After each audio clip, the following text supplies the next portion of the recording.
Ladies and sinners, you guys know what time it is. It's a Tuesday evening edition of the Sin City Sports Show presented by Sports Radio, your direct feed for all that is sports. I'm your host, Cale Henderson. You guys can get at us on our Twitter forums at SimCity_IESR. You can get at me on my personal at Cale_Henderson. And as always, we're here to talk about the sports, i.e. Vegas.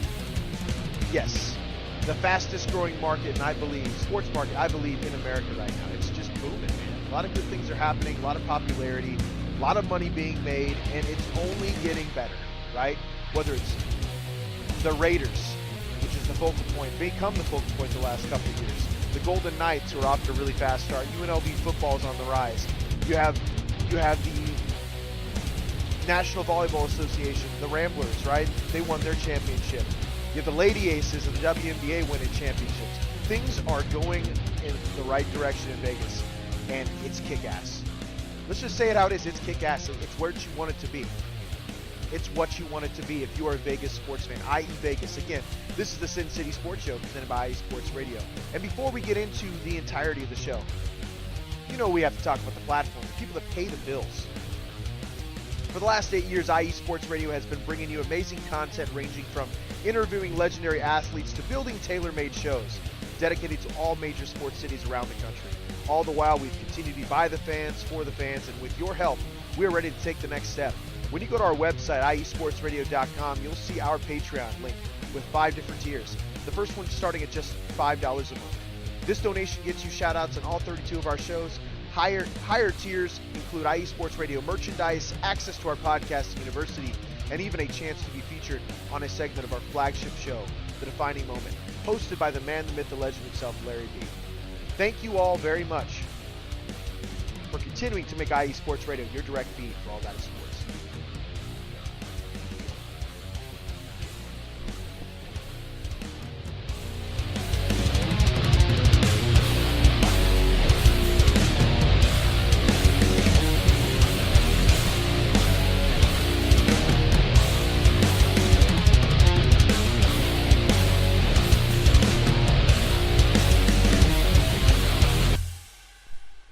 And we're back. Again, another Tuesday edition of the Sin City Sports Show, IE Vegas. You know how it is. IE Vegas, the Sin City Sports Show presented by IE Sports Radio, your direct feed for all that is sports. I'm your host, Cale Henderson. We're back at it again. We're talking all things Vegas sports. Sometimes we go off topic, maybe main news, mainstream stuff, maybe some opinions on the college football landscape and what's going on there.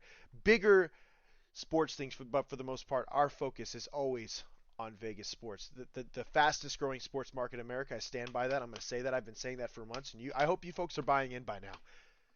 You know how we do. Get at us on our Twitter, guys, at SinCity_IESR. That's the Sin City Sports Show Twitter. You can get at me on my personal at Cale_Henderson. We talked about this a few minutes ago. It is what it is, guys. We got to continue to keep that rolling.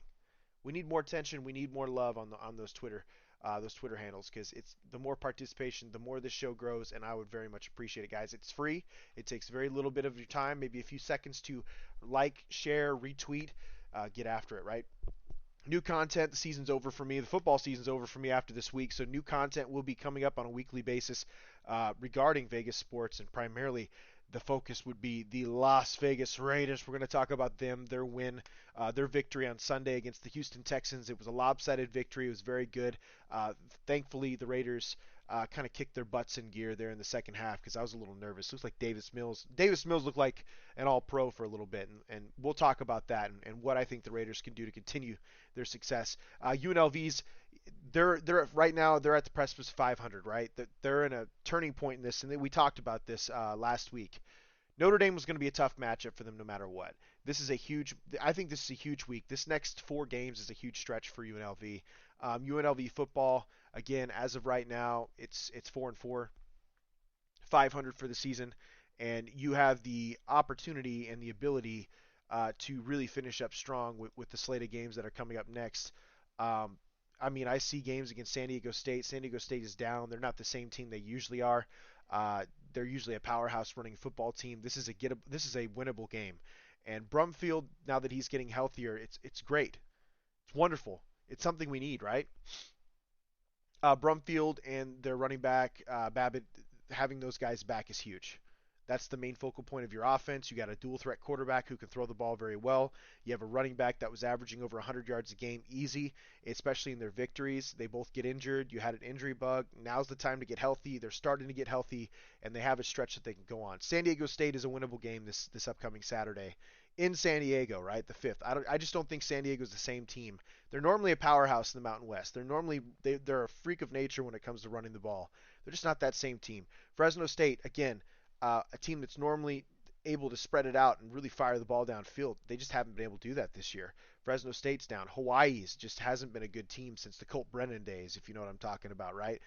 Those days, I think it was like 2009 when Colt Brennan was basically throwing for 5,000 yards a year, and they played Georgia in the Sugar Bowl. Unfortunately, lost because they ran into Georgia, but it is what it is. Like Hawaii really hasn't been relevant since those days, right? The Rainbow Warriors haven't really been relevant, so that's a winnable game in Nevada. When you look at these 4 games, if I mean honestly, they only need to win 2 of the 4 and they're bowl eligible, right? These are 4 very winnable games for UNLV.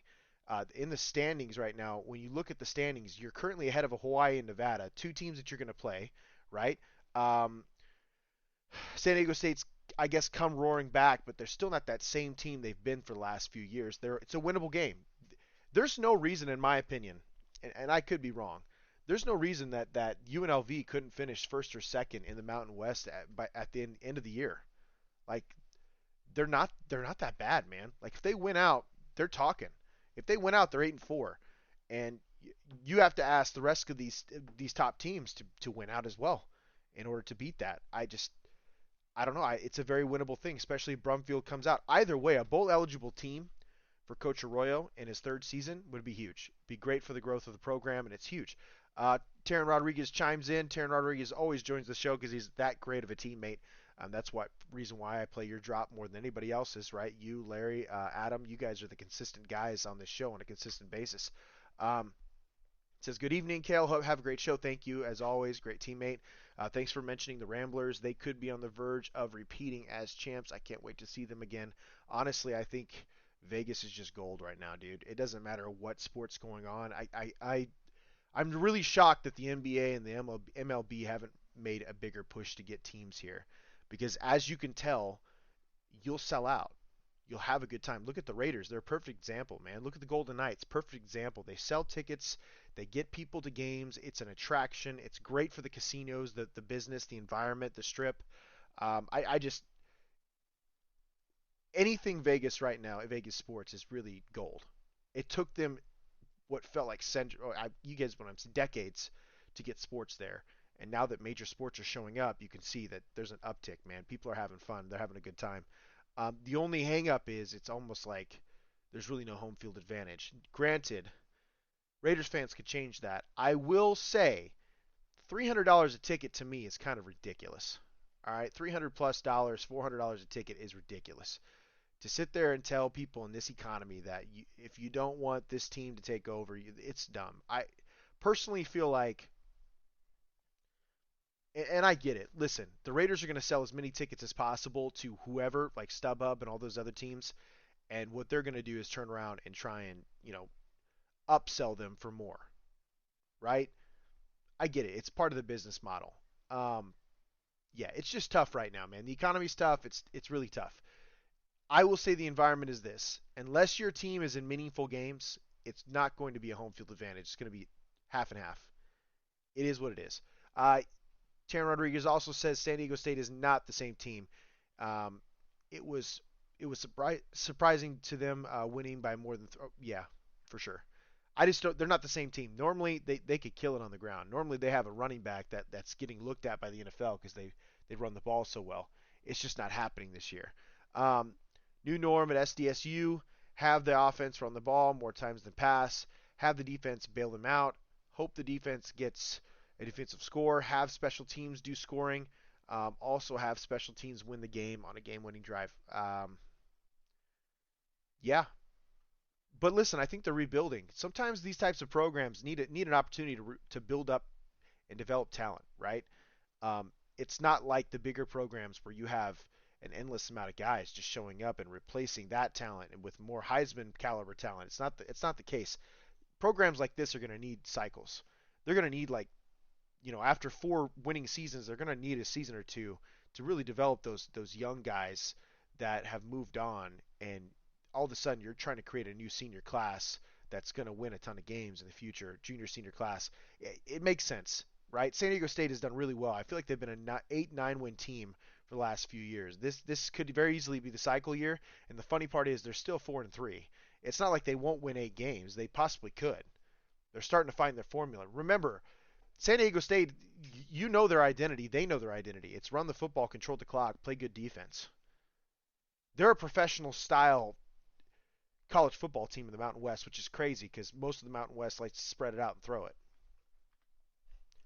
I respect it, man. I think San Diego State has been ahead of the rest of the Mountain West in a lot of ways because they're willing to run the ball. The surprise to me so far has been in the Mountain West has been Utah State. I know that they played a couple really good teams, like big teams like Alabama and stuff, but I just don't. It's kind of crazy to me that they're 3-5 because they were really competitive with, BYU and the likes of BYU and Utah last year. I don't know. It's kind of crazy that team is 3-5 right now. But again, cycles. We have cycles. And realistically, it should be noted. That's just the way it is. Um, Looking at San Diego State's schedule, just reviewing it one more time. Listen, San Diego State is a winnable game. Sorry, UNLV schedule. UNLV schedule. San Diego State is a winnable game this upcoming Saturday.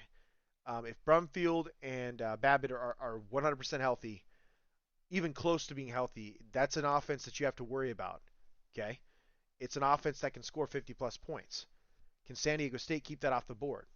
We'll see. Granted, San Diego State is at home, but they still got to keep UNLV off the board. I think this is a great game. I like the idea of this game. Um, I I'll say it like this. I think San Diego State wins this game because they're on a roll right now. I think they're starting to figure it out.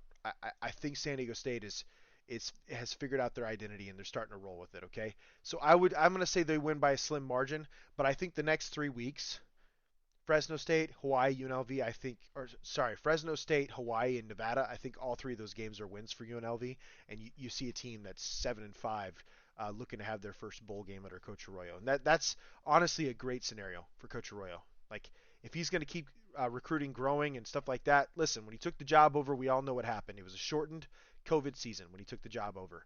He never had a full recruiting cycle because of all the restrictions. The following year was his first full year again.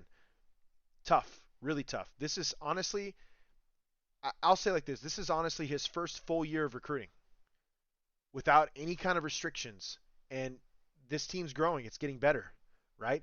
The underclassmen are starting to become upperclassmen. You can tell they're playing well. Listen, losing the Air Force, nothing wrong with that. San Jose State, they've been killing it this year. Really, San Jose State's look pretty damn good. They're 4-2 right now for a reason. Okay, overall they're 4-2 overall for a reason. I like Notre Dame. Losing to Notre Dame, a Power 5 team that's usually a top 10 team in today's college football. I'm okay with those types of losses, right? You take what you can get, man. This team is still a team that can spread it out and be dangerous as long as Brumfield and Babbitt are healthy. They're fine. We'll take it. You'll always take that. No big deal. Moving on to Golden Knights. Golden Knights are off to a fast start this season. Starting off 5-2, they have 22 points. Sorry, 10 points in the playoff standings as of right now. They have a 2-point lead over the Flames, and obviously that could change when it comes to the idea of one win counts as 2 points in the NHL. Calgary could very well close that gap. The Golden Knights play tonight in San Jose against the Sharks, one of the worst teams in the league right now, and I don't know what to tell you guys. The Sharks just aren't the team they usually are. The point differential is -8. They're just not scoring a ton of goals. Obviously, when you're 2-6, that's going to look, but it looks bad. It looks really bad. Sharks used to load up. They had a lot of older talent. Just doesn't seem like they have those same guys anymore. And now we're looking at a situation where guess what? Golden Knights could win this week. They play a rough and tumbling Ducks right now, a Ducks team that can't seem to get out of their own way. A team that was largely ruined by Bob Murray. I've said this for basically the last 2 seasons, and I know Taryn knows I'm a Ducks fan as well. Those days of Corey Perry, Ryan Getzloff, Ryan Kessler, I don't know, man. They're gone. Unfortunately, they're gone. Like those are the days, man, where we were racking up wins, competing for President's trophies, and going 7 games in the finals against the Blackhawks. Like those days are gone. Bob Murray really just kind of let that team go, and I honestly see at least 2 games in a row that are wins for the Golden Knights, and then they start getting into a tough schedule where you play the Jets, Capitals, Senators won't be a slouch, Canadians won't be either, Maple Leafs. So I mean that's a tough 5 game stretch right there. I don't know about the Sabres, the Blues, the Sharks again. I mean look at this schedule. I honestly, man, I think the Golden Knights are we know what the Golden Knights are about. They were a team last year that were missing half of their best guys majority of the season. And when that happens, you're not going to score a lot of points. And they still finished fourth in the division, which is kind of crazy.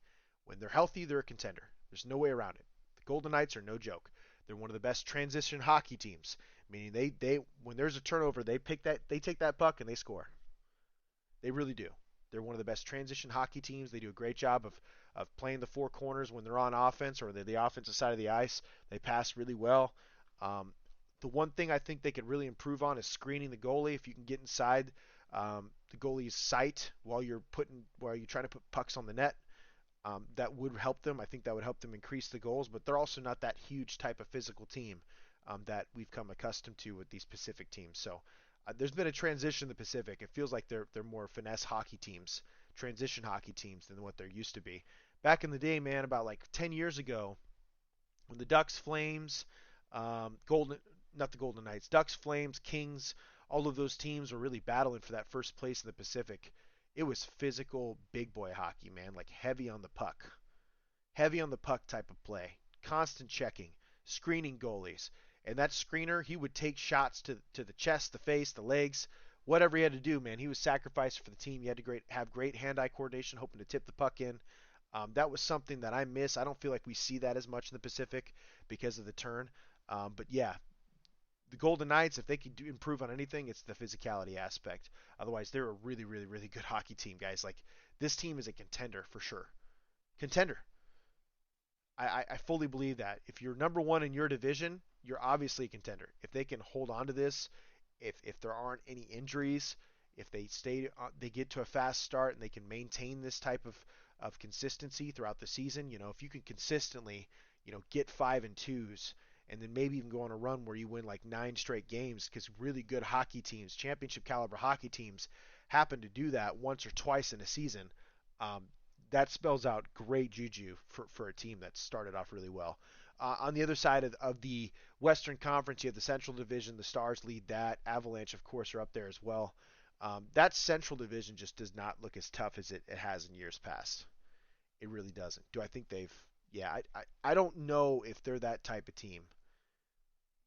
I just don't know if they're that type of division anymore. Avalanche are still going to be really good once they get healthy and stuff like that, but the Pacific might be that division this year in the Western Conference. Like it wouldn't surprise me if the Stanley Cup competition or the Stanley Cup um, Finals representative is out of the Western Conference. Yes, or out of the Pacific Division, I should say. Yes, it's a little early to be saying this, but I'm not going to be afraid to say it. It wouldn't surprise me at all if that's what ends up happening because I just feel like the Central Division is going to eat each other alive, and then when they have to play a really good Pacific team, it might be rough for them. Eastern Conference, quick touch on them. Bruins are in the lead in the Atlantic Division, the Eastern Conference, 5-1. They got 10 points in the playoffs. Basically, the top teams are hovering around 9-10 points. 4 or 5 wins. Penguins are in the lead in the Metropolitan Division. It's been a long time since we've seen the Penguins on top of that division. Hopefully they can maintain that. I'd like to see Sidney Crosby really compete for one more at least. One of the legends, one of the true legends in hockey, man. No joke. So, um, yeah, would love to see that happen. Overall, though, this is a great start for the Golden Knights. I'd love to see them win the next 2 games. You do that, you start creating some cushion. You're putting some pressure on the Flames, but there's never anything wrong. The biggest thing when it comes to any sport, if you can get to the playoffs, you have a chance. If you're hitting your stride and you're playing your best version of your sport, when you hit the playoffs, you have a chance, and that's what matters. When we get back, we're going to talk all things Raiders. We're going to do a recap of the game versus the Texans. There were some transactions done this week, and what are my thoughts on the roster and the direction of the team over these next 5 games, which I believe are very winnable, as well as sports reporter Jim Trotter When we get back, we're going to discuss that here on the Sin City Sports Show, presented by IE Sports Radio, your direct feed for all that is sports.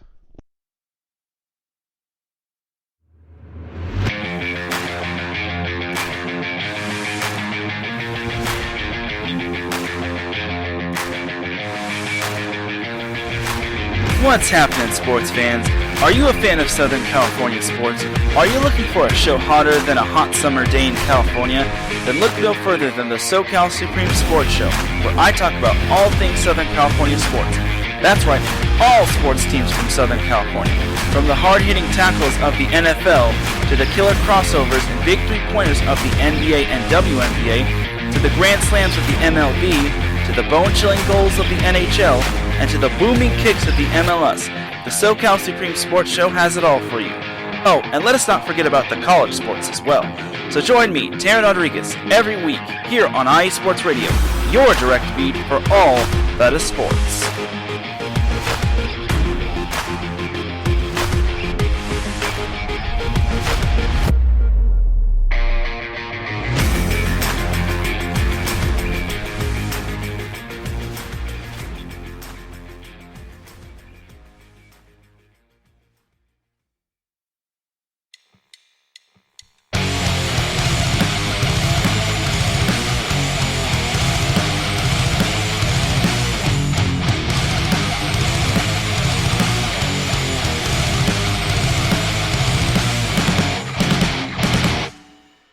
College football, and do you want to hear a college football show dedicated to all that is college football, including junior college in the CCCAA and in the NJCAA, the NAIA, and the NCAA, including Division III, Division II, Division I AA in the FCS, and Division I Single A in the FBS? Well then look no further.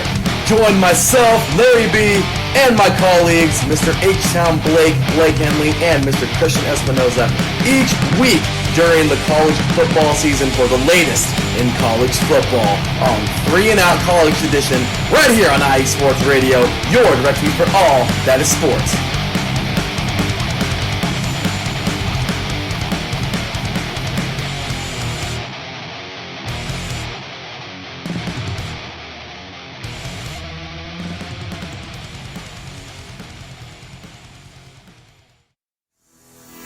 Sports fans, do you like teams that are tough, cities that are tougher, and fan bases that are passionate about their teams? How about teams that are historic and stadiums that are iconic? Then you belong in Chicago, and you need to check out Chi-Town Weekly. Join me, Adam Kernan, every week as we keep up with all things Chicago sports. Bears, Bulls, Blackhawks, Cubs, White Sox. We'll cover them all, plus more. The Windy City is always buzzing, and we'll keep you up on all the big games and major stories. So tune in to Chi-Town Weekly every week right here on IE Sports Radio, your direct feed for all that is sports.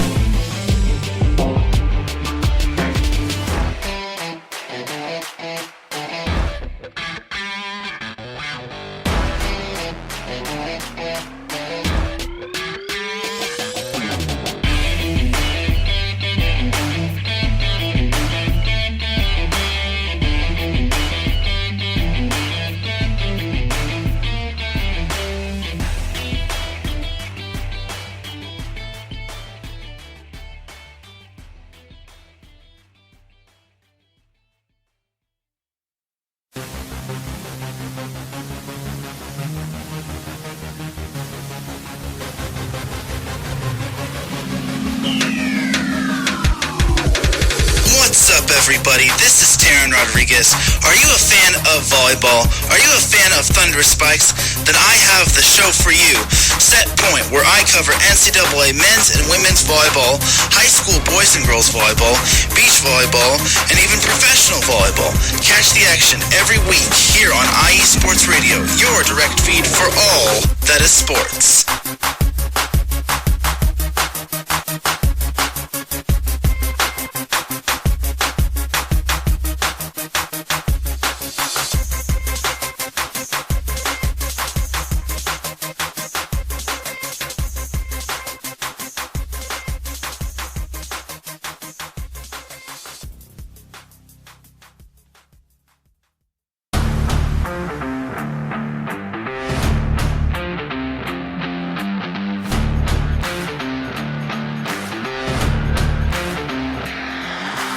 What's good, fight fans? It's your boy, Marcus Los Great, here to give you what you want, here to give you what you need.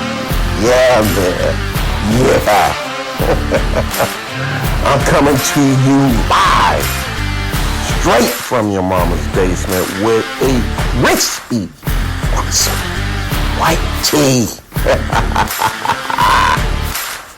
We are coming to you live every Tuesday at 10 p.m. Eastern Standard Time. Powered by IE Sports Radio, your direct feed for all that is sports.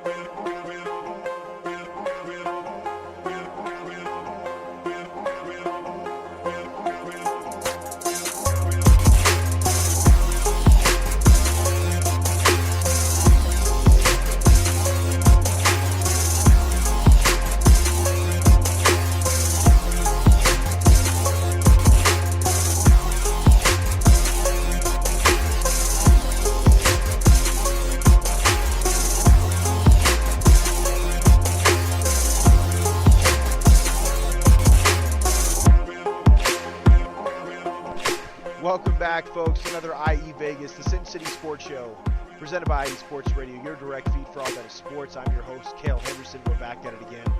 As we've already covered, the UNLV Rebels got 4 games left. If they win 3 of 4, I mean, they win 2 of 4, honestly, they'll be in the bowl game contention. They'll be bowl eligible for the first time in Coach Arroyo's career. That's kind of a big deal, especially since he came to Oregon. He's been looking for that signature season. I think this would be a great one to get the recruiting off and going. Golden Knights are off to a fast start. They're killing it. Number 1 in the Pacific Division, number 1 in the Western Conference as we speak. They play tonight against the San Jose Sharks. That starts basically right now. It starts right now. It's in progress. We definitely want to keep a track of what's going on there. I'll say it like this. Sharks aren't a very good team. Well, Anaheim Ducks, the next game on Friday, is not a very good team.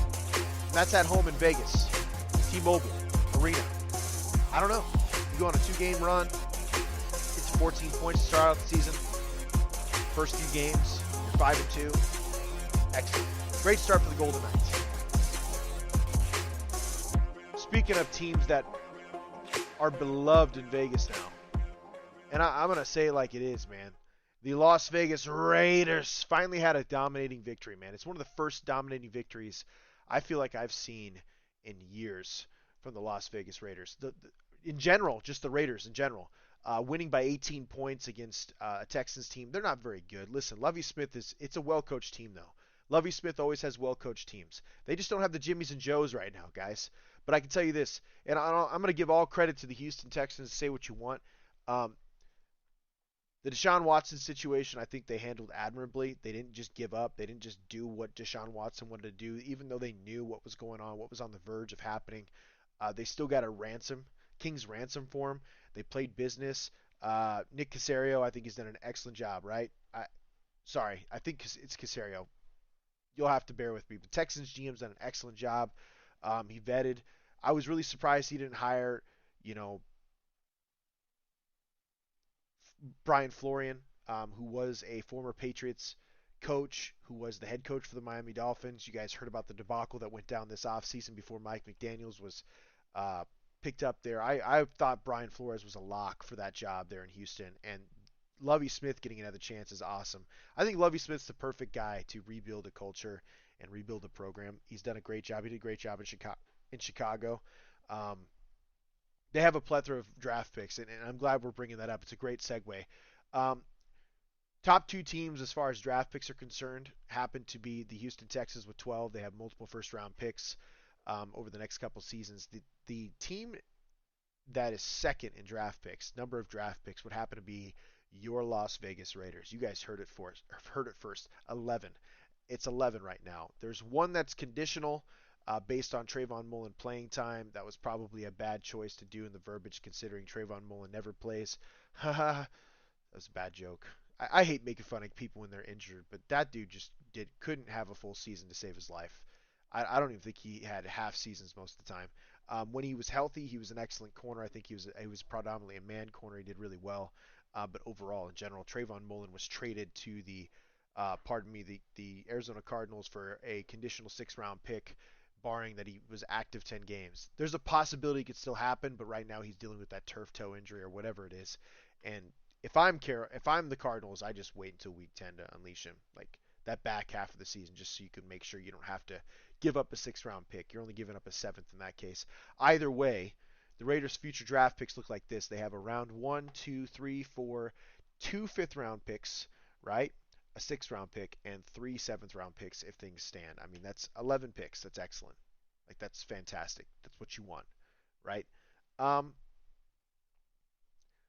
I'll say it like this.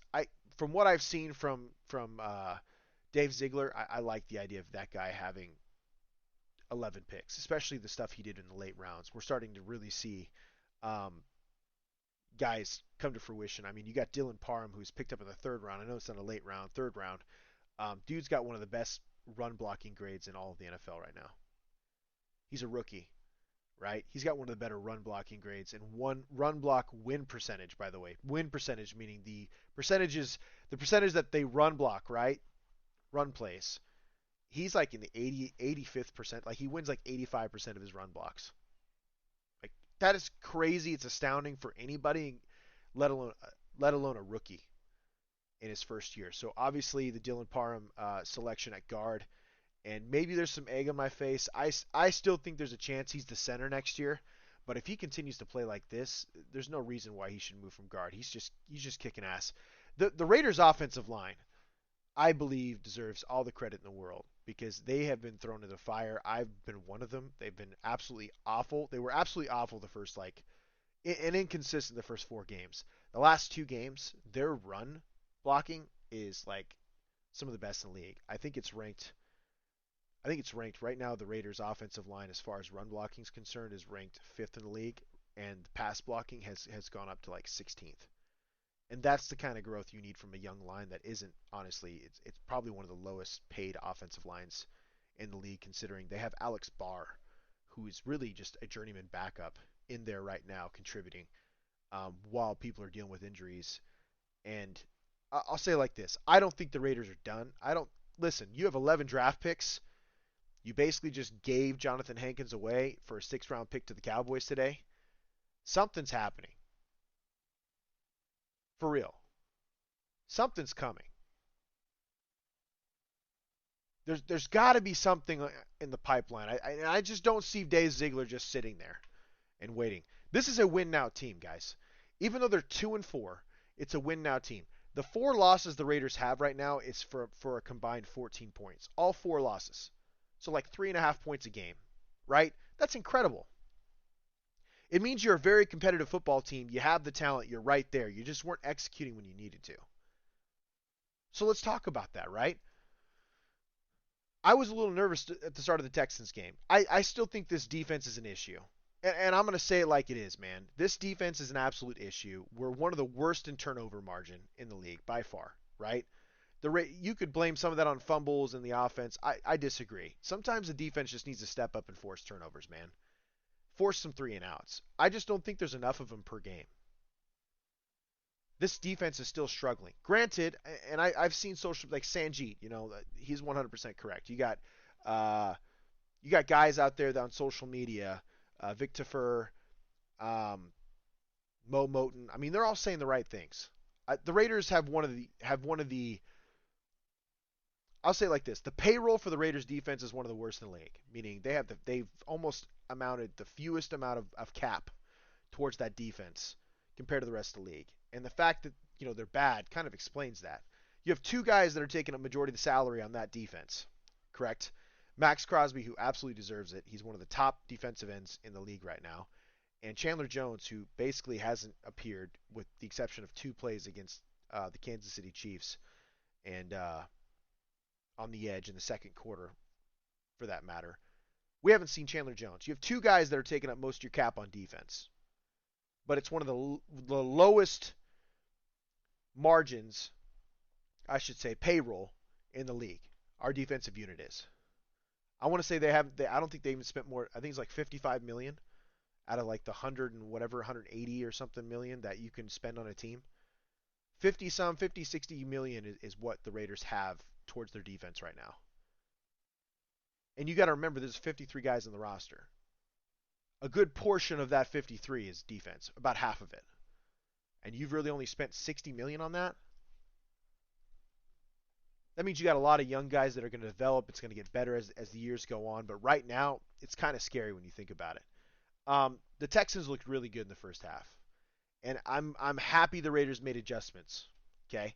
I think they're starting to click. Josh McDaniels, Patrick Graham, they're starting to click. What I don't like, I think the linebacker play is suspect right now. Like, don't get me wrong. Denzel Perryman's playing really well. Divine Diablo's gotten much better. The middle of the defense just scares me. And it's part of that defensive line. I scratched my head today a little bit when Jonathan Hankins was traded to the Cowboys. I think it was for a 6th-round pick, conditional 6th-round pick. And that hasn't even been added to the future draft picks, by the way. So technically, once that trade goes through, the Raiders would have 12 picks instead of 11, which would tie them for the Houston Texans. But the Houston Texans would still have more value because they're going to have multiple first-round picks. What I'm looking at right now is you have a middle of the defense, which I think, although the Raiders are one of the best against the run in the league right now, they're just not doing a good enough job of getting the offenses off the field. The turnovers, they're not causing enough. Although we saw Duron Harmon take a pick back, it was a well-read interception. It actually iced the game. The Raiders had a 31-20 lead at that time, right? Ended up taking it back. Fantastic. It's what you want to see. But they had a 31-20 lead at that time. Duron Harmon takes that pick back. We have 2 defensive touchdowns this year, which is an improvement because before that it had been like 10 years, right? 2 defensive touchdowns in 3 weeks. Things are starting to heat up. I think adjustments are starting to be made. I think players are really starting to understand their roles and they're doing a good job of playing. And this is why I'm optimistic. And I'll say it like this. Your next 3 games are against teams that are honestly struggling, right? New Orleans is struggling. They actually have a really good roster. Their quarterback situation is super sus. Jacksonville, a rebuilding team. They have some pretty good roster pieces. They do. They're a sneaky good team. I wouldn't lay down for these guys. I'd treat them the same way you treated Houston. But Houston played very competitive against Jacksonville, and we beat the brakes off of Houston. So it's logical to think that you can win that game, right? The Indianapolis Colts, they just replaced Matt Ryan with Sam Ehlinger, the former Texas quarterback. That's a hot mess. Denver, they're trash. Dude, and it would be so Raiders for them to get that get-right game against us. But I'm just being real with you guys. The Denver Broncos are so bad. So bad. And I can't put all this blame on Russell Wilson, but we talked about it in the offseason, right? I picked them to be the fourth team in the division. And I did it because I just was not sure that Nathaniel Hackett, being a rookie head coach, like his first time ever, who was coming from the Green Bay Packers, where you obviously know that Matt LaFleur was the reason that offense was so effective. Aaron Rodgers was the reason that offense was so effective. Aaron Rodgers can give kudos to that guy all he wants, but if we're being real, dude, Matt LaFleur is the reason why the Packers are really relevant year to year. On top of the Aaron Rodgers, it helps that you have a Hall of Famer with one of the best arm talents we've ever seen. Okay, Nathaniel Hackett he did a good job, but I don't even know what his job was. He was the offensive coordinator, but what did he really do when Matt LaFleur was calling the plays? Was he just the quarterback's coach? Did he have a great relationship with Aaron? I mean, if Aaron likes you, you must have done something right, because the guy doesn't usually. I mean, he's a very business-oriented dude. He comes off honestly like as not a very likable guy outside of work. I think he's genuine. I think he's, people just don't really like him. But honestly, something about Aaron Rodgers, if he liked Nathaniel Hackett, I don't know what to say. Nathaniel Hackett is screwing up left and right. The dude had to hire someone to help him with game time decisions and clock management. Some things that you should, if you're going to be a head coach, you have to know how to do, and it's something he hasn't been able to do most of the season. The offense has been anemic. I mean, you leave Green Bay, you think you would bring that system to the Denver Broncos. They have a horrible offensive line. You have multiple running backs, not anymore. Unfortunately, Javonte Williams got hurt, and I thought he's kind of a stud. You got receivers everywhere. You went out and got Russell Wilson. You paid Russell Wilson. Big mistake for that franchise. I don't know, man. I think Denver's a dumpster fire, right? And I don't foresee the Raiders, winning the division anymore by any means. I still think they can get second because even the Chargers, they're just still not the same team. They're not the team that they were, man, for real. So hear me out. You have New Orleans, Jacksonville, Indianapolis at home. It's a winnable game, especially if Sam Ehlinger's back. The multiple, and even if you go back to Matt Ryan, and listen, he's a veteran, he's going to handle things the way he needs to. At the end of the day, when you're changing quarterbacks, it's not good. You have Denver at Denver. I still think that's a winnable game, especially with the way the Raiders are running the football, in Seattle. So let's look at this schedule. You beat Houston, so that's 1, 2, 3, 4, 5, 6. These are 6 very winnable games. If you win all 6 of these games, dude, you're looking at a 7-4 record going into Los Angeles to play the Chargers.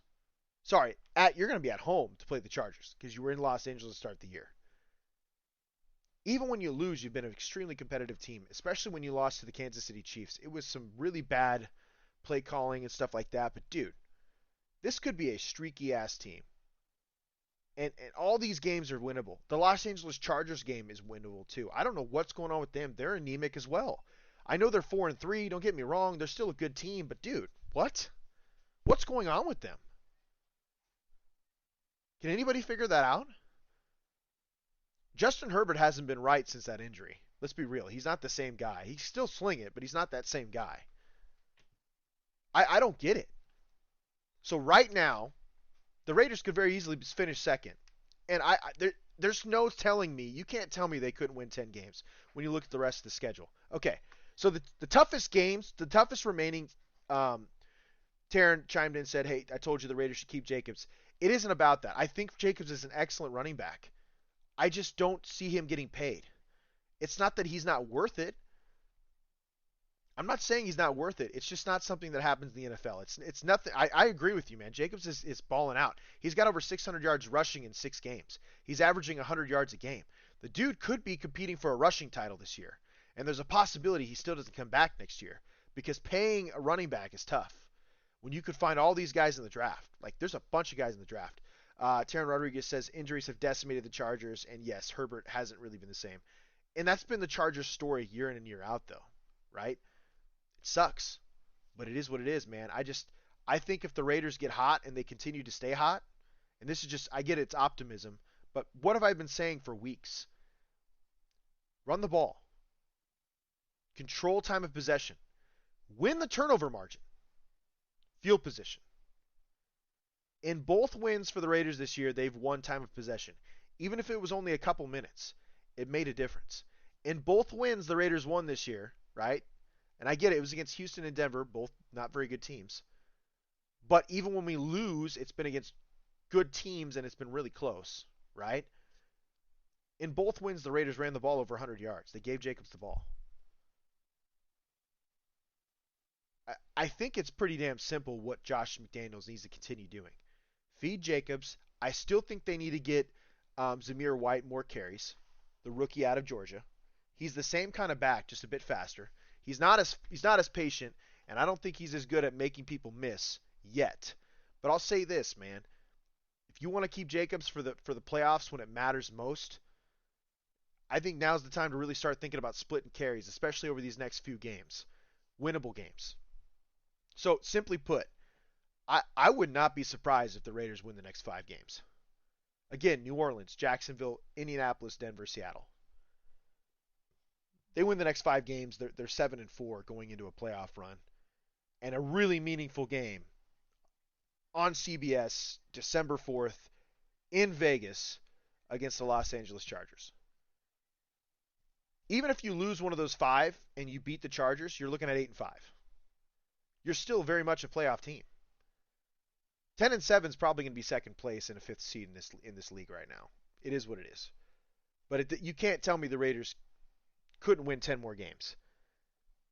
The crappy part is you finish in Kansas City. Again, I think Kansas City will have the division kind of locked by then and possibly be playing for number one seed. So I don't necessarily know if they'll have their starters or not that game, unless they truly take the rivalry seriously, right? But that could be the game that gets us in, and if Kansas City already has the number one seed and already has the division locked up, you rest your players. You're not dumb. You're playing for a Super Bowl. We see their starters for a half. The Raiders probably win that game. San Francisco, I don't think they're as good as normal, really. They're shaky. Jimmy G is off the rocker. They tried getting Trey Lance to do things. It didn't work out. Pittsburgh, they're not that same team. New England, again, not that same team. It's still Bill Belichick. And that Bailey Zappi kid is slinging it. But it's New England. They're not the same New England, man. I honestly think that the Raiders, there's a possibility they could win. Let's see here. What do we got remaining? 11 games. Dude, I'm not kidding. It wouldn't surprise me if they win 9 of the next 11. Go 11-6. It wouldn't surprise me at all. And if they're running the ball as well as they are and that offensive line continues to grow, and that's what brings us back to those draft picks from Dave Ziegler. 7th round pick Thayer Mumford, who should have been a first round pick the year before at left tackle, but decided to stay one more year. Are we serious? Taryn Rodriguez says, I don't know if the Chiefs get the number one seed. The Bills should be the number one seed. And I don't disagree with that, Taryn. It could very well happen. But, I mean, we still have a ton of season left, and the Chiefs are looking really dangerous, man. Like, really dangerous, and they're figuring it out. And that defense, like, their front seven is one of the best in the league. Their defensive backs are trash, but that defense is one of the – that front seven's scary. And I think they're healthy, and they're not making too many mistakes. So, to me, the Chiefs could still finish the number one seed. Shit could happen to the Bills. But even if it didn't, Bills are 1, Chiefs are 2. What I'm trying to say is I think that the Chiefs will have an idea of whether they're going to win our division, win the AFC West going into that final week. And if they have that AFC West win and they're looking at the second seed, I don't see any reason why they would still have their starters in the game, which is almost a guaranteed victory for the Raiders at that point, unless they just blow us out in one half. But so far, this team has been very competitive in any game they've played in. So I can't say that. I go based off statistics and consistency, right? Here's the alarming thing, and we keep bringing it up, right? So Thayer Mumford, I'm going to give his kudos, 7th round pick. He stepped in at right tackle. He's improved week to week, and right now he's looking like a kid who could really be the future right tackle for your team. And at a 7th round price, which is crazy. So literally all the Raiders have to really do over the next couple of years is really focus on the interior of that offensive line to protect whoever's at quarterback, and I think it'll probably be Derek Carr because he's starting to really warm up. He's making great decisions. I don't know if anybody saw that, but I think he's ranked 3rd in the league as a play action passer right now. He's got an insane quarterback rating in play action this year. I want to say he's completed almost 85% of his passes off of play action passes this season. It's absolutely crazy. He's killing it, and the Raiders are running the ball well. So they're doing the things we talked about for months. Run the ball, be efficient running the ball, control time of possession, set up play action pass, and use your weapons, man. Sooner or later, Darren Waller is going to heal up. He's going to be back, which is scary for anybody. Okay, I think Foster Moreau's filled in very well, but he's going to be sooner or later. Darren Waller's going to be back. He's going to be back and healthy for the right time of the year, and you're going to have Devontae Adams, Darren Waller, Hunter Renfrow, and Mac Hollins, who is absolutely going off for the Raiders this year. I want to say he's leading the Raiders in receiving yards and not in touchdowns, but in receiving yards right now, or he's very close to Devontae Adams. He's having a hell of a season too. Big 6'4" Mac Hollins is not playing around, man. The former Miami Dolphin, now Raider. He looks great out there. This team is making strides. My concern is the defense. Your offense right now is playing at a top 5 level. It is actually the number 9 team in scoring in the league right now. The defense, however, is 27th in points allowed. Not okay. That has to drastically improve, man. Right? But the only way I see that happening because of the amount of money that they spend on that defense and the drastic level of improvement they're asking these players to make. Not to mention Nate Hobbs, who's out, is a huge blow to this team, in my opinion. The Raiders are going to have to run the ball and control the clock even more and more efficiently. And I saw this stat. I think it was like Harvester Sports. I think it's a social media account that's basically run by a family of Derek Carr or the Carr family, something like that. They know each other. They're acquainted in one way or another. They have affection for each other because the Carrs always seem to be on that show.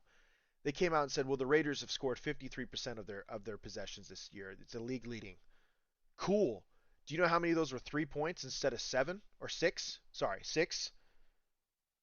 More than half of those drives have ended in 3 points instead of 6. If you convert a quarter of those, you're probably looking at a 6-1 team. Sorry, a 5-1 team. Nobody's looking at the right things, man. The red zone woes are still continuing to struggle. Listen, there's a lot of positives. There's a lot of negatives right now. Hopefully the Raiders can continue to ride this high and do something. I also believe that they can't just sit pat here. They need to improve this roster. Something needs to happen on the defensive side of the ball. And I personally believe they need to look at, if they could go after Roquan Smith and get him for a good deal right now because the Bears are absolute shit, and he doesn't want to stay with the Bears. I don't think he's going to stay with the Bears. Roquan Smith would be foolish to stay with the Bears. I think the Raiders can get a deal out of that, a value. Go get Roquan Smith, dude. Find a way to allocate some of that money you didn't spend on the defense and put it in an excellent linebacker, something that we haven't seen in a Raiders uniform in years. Like, Roquan Smith would be a rare breed, dude. Imagine Roquan Smith, Denzel Perryman, and you have Divine Diablo at the will position. They're all growing together. That'd be unbelievable. I still believe the Raiders need to spend draft capital or at the trade deadline. And it could happen because it looks like they're kind of selling some draft picks. There's a possibility they could be raring up. I don't think that I'm sure Dave Ziegler will be fine with 12 draft picks, but if you're not using those to bring in guys that can make a difference, are you really doing your job? By the end of this season, I think the Raiders are at like 9 or 10 draft picks, which is a good number. And I truly believe they're going to trade a couple of these guys, whether it's a second and a sixth or something. I'd love to see a Roquan Smith. I'd love to see maybe another safety here in a Raiders uniform or a corner. It wouldn't surprise me if they still try to sign somebody at the defensive line. I hope they don't just go out and, give up a ton of draft capital for that. But Roquan Smith would be my guy. I think you add him to the defense ends up middle of the pack by the end of the year. And that's just all the Raiders need with this offense the way it's moving right now. Again, it's been against crap teams, but they moved the ball really well against Kansas City too. They really did. Got to run, man. You got to go on a run. You can't be streaky. You got to tough this out. Win the next 5 games and you're in business, dude.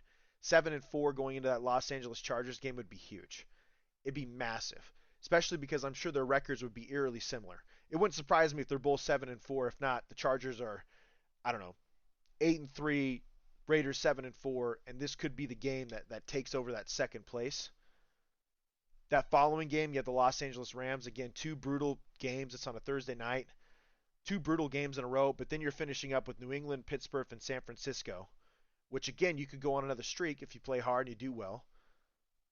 Only thing I worry about with New England is how well Bill Belichick game plans against teams, especially against Derek Carr over the last few years. This is a team that could easily finish 11-6, and I'm going to stand by that. I really am. I have no problem saying it. I don't think I'm crazy for saying it. Taryn Rodriguez says, I started the Raiders defense in one of my fantasy leagues last week. It was okay. Yet, don't do it. Their defense is horrible. Again, 27th in points allowed. This is part of the reason why the Raiders have not seen many playoff games in years, for decades, for a couple decades. They were voted the worst NFL defense of the last decade before this year. That was on NFL.com. That's no BS. I mean, that's bad news bears, man. You don't want that. Pun intended to Adam if he's listening. I think the route's simple, man. You got to get healthy, continue to control the clock, be smart, win the games you're supposed to win, which is the next 5, to be honest with you, and be ready to compete against good teams like Los Angeles Chargers and Los Angeles Rams. If you play them the same way you played the Chiefs, you should come out with W's, because I think the Chiefs are better than both of those teams right now. Tan Rodriguez says, I really want the Chargers to get their, you know what, together. I had a strange feeling their acquisitions were going to be too good to be true. Again, it's the injury aspect, man. And I also wonder what's going on with Brandon Staley. I don't think it's not that he didn't deserve the job. Part of me wonders, like, what are you doing, man? His decision-making is weird. It's not as bad as Nathaniel Hackett. I don't know if you can be that bad. By the way, Larry, I'm not ignoring you, man. Thank you so much for listening in. You're the man as well. I don't think Brandon Staley's decision-making is as bad as Nathaniel Hackett's, but it's close. And the fact that Josh McDaniels is probably the second-best coach in this division is scary. Those first few games, man, you were scratching your head wondering, like, what the hell are you doing? What kind of game are you calling? Giving Josh Jacobs the ball 12 times a game those first 4 games or something like that. It was 12. It was at least a dozen times a game those first 3 games. And now you see him go on the run he's going on. It's just incredible. But the recipe's there. We've said it for months. I'm going to repeat it and say it one more time. Run the ball. Control the clock. Set up play-action pass. Be efficient on offense. Score touchdowns. Put your defense in a great position. Just like the old Peyton Mannings of the Colts days, right? They'd score points, and that defense was playing with the lead, and it allowed their defensive line to really pin their ears back and go. Just play smart. Play good football, and you'll be fine. Trade for somebody. Go get Roquan Smith. Do something with these draft picks that you're amassing, these 12 draft picks you have now after today's trade of Jonathan Hankins to the Cowboys. Don't waste momentum, because now's the time to go on a run. And this is a really good football team. And I truly believe Derek Carr is going to go off here. It wouldn't surprise me if he throws for more than 35 touchdowns by the end of the season, because things are brewing up, and this offense is looking good. Really good. You guys know what we do, man. It's another Tuesday edition of IE Vegas, the Sin City Sports Show, presented by IE Sports Radio. You guys can tune in every Tuesday evening at 7 p.m. Pacific Standard Time. I'm your host, Cale Henderson. You guys can get at us on our Twitter forums at SinCity_ISR, at Cale_Henderson, where we roll all the time. IE Vegas, Sin City Sports Show, presented by IE Sports Radio. Love, peace, and hair grease, folks.